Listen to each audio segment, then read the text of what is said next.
Mas eu queria aproveitar também e falar para vocês em qual cenário eu acho que essa técnica é bem-vinda.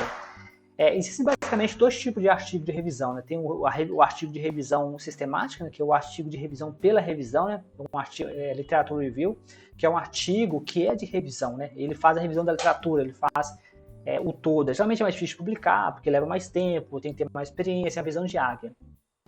Então, nesse cenário, eu acho que essa ferramenta talvez não seja muito interessante. Talvez seja interessante para você fazer alguns pedaços do artigo, né, alguns parágrafos. Mas a revisão, o artigo de revisão, né, o artigo em si, que não é um artigo de revisão, ele geralmente ele pede do pesquisador um olhar que eu acho que o ChatGPT não tem. O ChatGPT não tem um olhar sistêmico. Né? O ChatGPT é um gerador de palavras que gera palavras localmente. Então, ele só acha a melhor palavra para o contexto. Então, é o seguinte, que se você estiver fazendo uma revisão que exige um olhar sistêmico, nesse caso, eu não acho que o ChatGPT vai ser interessante. Talvez, para você gerar o rascunho, você pode fazer, né? Quando a gente começa, é sempre difícil, né? Dar o primeiro pontapé, aí talvez aquela parte inicial, depois para dar uma pincelada final, talvez o ChatGPT ajude, mas para um artigo de revisão em si, eu não acho que seja uma boa ideia. Eu acho que essa ferramenta vai ser bastante útil para artigos de pesquisa, né, ou pesquisa original. Geralmente, o que são? São artigos que o foco não é a literatura, o foco é a pesquisa. Você faz uma pesquisa de laboratório, você está desenvolvendo uma teoria, mas o coração do artigo é a teoria, né? Vou dar um exemplo para vocês, por exemplo, da minha área de modelagem matemática, né? Você faz um modelo matemático computacional para medicina, que tem a ver com a minha área de pesquisa.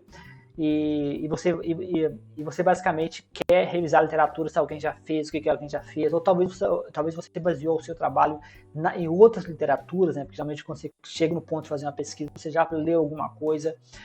Uma dica que eu sempre dou aos alunos que eu atendo online, sempre faça documentação. Que eu acho que grande parte da dificuldade que as pessoas têm com a revisão da literatura, né, é que as pessoas deixam para fazer revisão quando o artigo está no final. Eu acho que você tem que ler o tempo inteiro. Você começou a iniciação científica, você começou o mestrado, você começou o doutorado, comece a ler o quanto antes possível.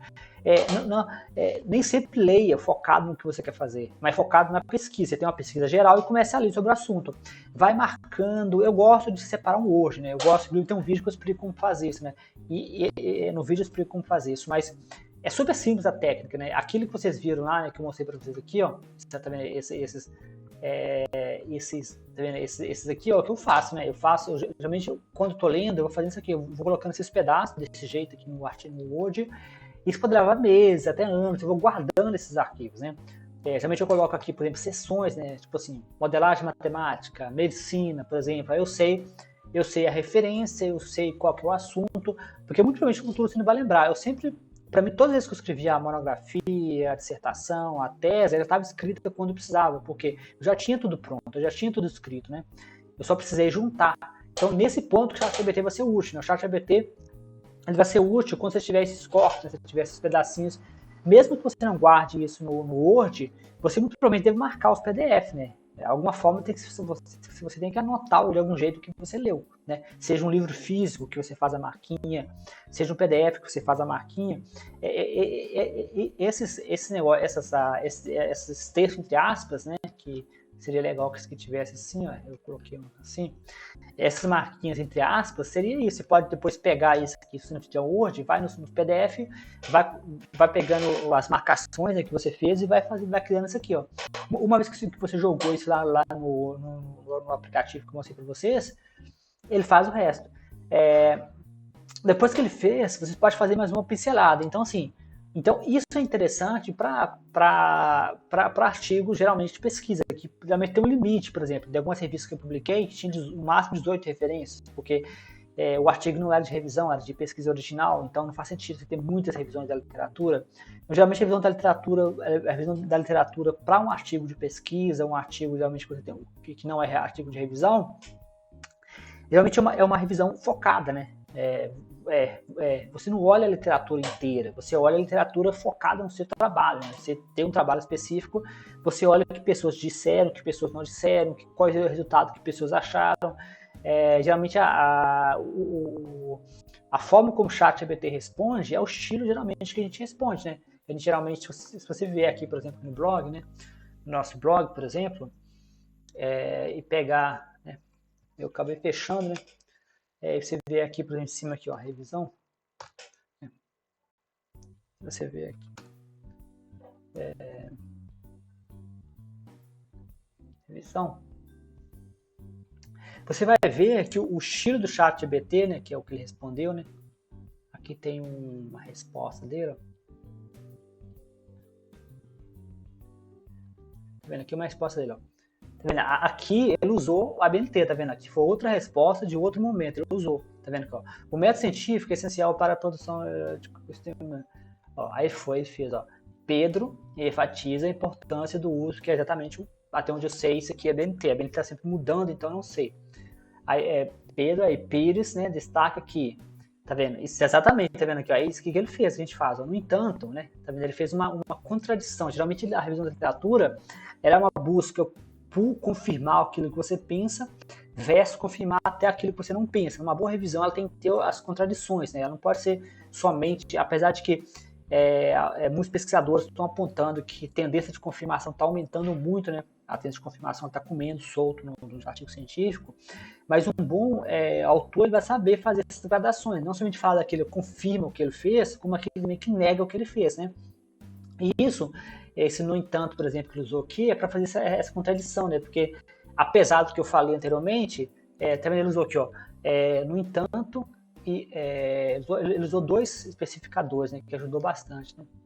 Um deles foi no entanto, né, que é fazendo o contraponto entre os dois, entre o que falou anteriormente. Portanto, né, ou seja, que é chegando a uma espécie de conclusão, lembrando que isso aqui vai ficar dentro de um texto, né? Eu não sei, talvez vocês precisam dar uma porque o ChatGPT, talvez no futuro, eu vou tentar fazer o ChatGPT escrever uma revisão de literatura maior, mas eu não quero, como falei, explodir a memória dele, ter de usar algum tipo de truque, né? Que eu não sei se o truque vai ser eficiente, eu confio no ChatGPT, eu confio em mim mesmo.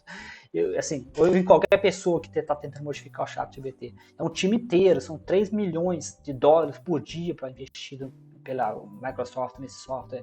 Então, assim, eu não quero alterar ele, sabe? Eu quero manter ele como ele é. Só vou alterar, mas depois que tiver uma certa confiança de que vai funcionar. Mas talvez eu faça, tem gente prometendo entregar a tese inteira, eu não confiaria. Mas eu sugiro talvez que, quando vocês forem colocar isso aqui no texto, você pode fazer isso várias vezes. Mas todas as vezes que for colocar, vocês garantem de que não está uma coisa rodando, né? E também outra coisa também que chama a atenção também de que já existem softwares que identificam o ChatGPT. Se você pega esse texto aqui e jogar dentro de um software que a própria empresa do ChatGPT entregou, né, a própria empresa criou um algoritmo para poder identificar, porque a empresa está preocupada com a imagem, né, e pega mal para a empresa começar a ser usada de forma ilegal, especialmente no meio científico. Então, já tem software, pela própria empresa identifica se foi feito pelo ChatGPT. Apesar de que eu acho que os autores não vão começar, os editores, não faz sentido eles começarem a colocar isso de imediato, talvez, na revista, né? Mas já tem tecnologia que identifica se é ChatGPT, identifica bem. Talvez você faça algumas melhorias aqui, mas talvez esse seja o seu ponto de partida, né? Como você vai usar, porque eu ainda não usei essa ferramenta em combate, né? Eu acho que ela pode ser usada em combate, eu acho que pode ser usado para escrever artigo científico, só que eu ainda não testei, ainda não usei para escrever um artigo efetivamente, mas eu tenho fortes suspeitas de que isso vai ajudar bastante, né? Para começar, dar o primeiro pontapé para quem está começando, às vezes quem está acostumado a fazer revisão da literatura. E resumindo, a forma como vocês vão usar, eu não tenho como dizer, mas eu acho que é uma ferramenta muito poderosa, especialmente quando você é cansado, quiser um pouco de ideias, quiser um pouco... Resumindo, isso vai depender de vocês. Eu ficaria muito feliz em ouvir como vocês estão usando, se usou. Novamente, eu peço paciência devido àquele problema que eu mostrei, que você vai ter que mandar mais de uma vez. Eu não sei por que isso está acontecendo. Mas no geral é isso aí. No geral, pessoal, a ferramenta é super fácil de usar. Lembrando que tem dois tipos de revisão da literatura, revisão pela revisão, que geralmente talvez seja um pouco mais complicado de usar, porque são revisões mais sistemáticas, mais complicadas de fazer, exige um pouco mais de fator humano. E tem as revisões mais, que eu diria, mais fáceis de fazer, que é a revisão para artigo de pesquisa. Mas é isso, pessoal. Então, tem uma excelente pesquisa.